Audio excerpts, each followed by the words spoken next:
There's no such thing as a safe drug. By the time a drug's approved and it hits the general population, we don't know even 50% of the side effects that are involved with that drug.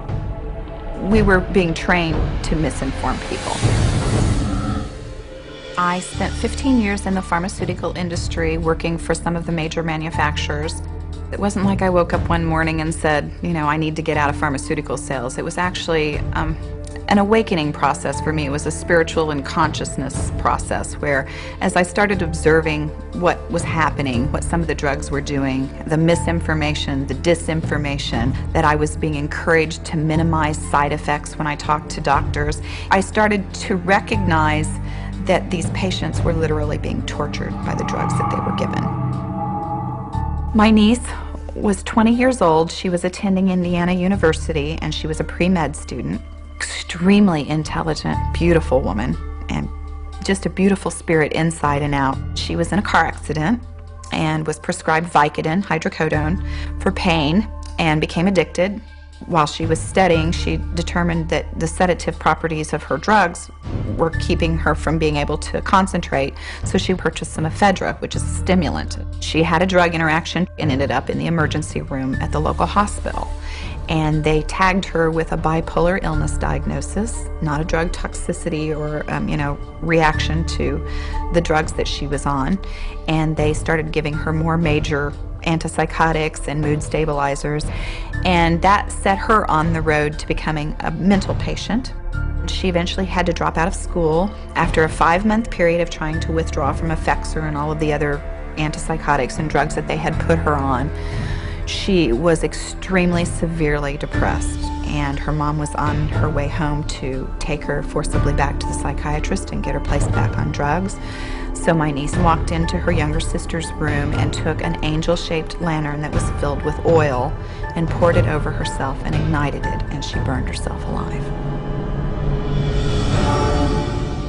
It was a promise that I made to her that I would not let her memory be sullied, that I would tell people what in fact had happened to her, and that she would not be remembered as a mentally or genetically defective person, that I would not allow that to happen. And I realized that there are thousands and thousands of those people out there, and they need a voice, and I'm serving as that voice.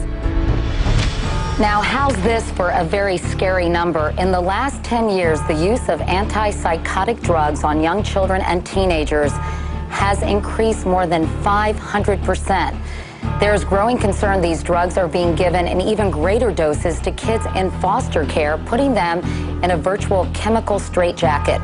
Here's national correspondent Byron Pitts with tonight's Eye on Your Children.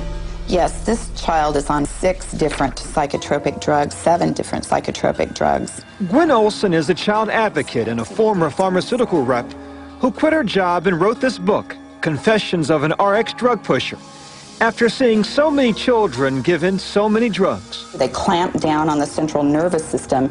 In effect, they reduce your mobility and that sort of thing. So they're sort of like a chemical straitjacket. A large number of psychiatrists are dishonest because I see them giving people drugs that they know are brain-damaging therapeutics, that they know do not have positive long-term outcomes, that they know will not cure anything.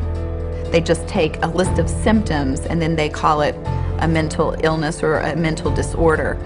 And these are voted upon by psychiatrists. We can define people as being mentally ill, and therefore we can sell more drugs for the pharmaceutical industry. It's an extremely lucrative alliance because there's no scientific data that's required for a psychiatrist to diagnose a mental illness.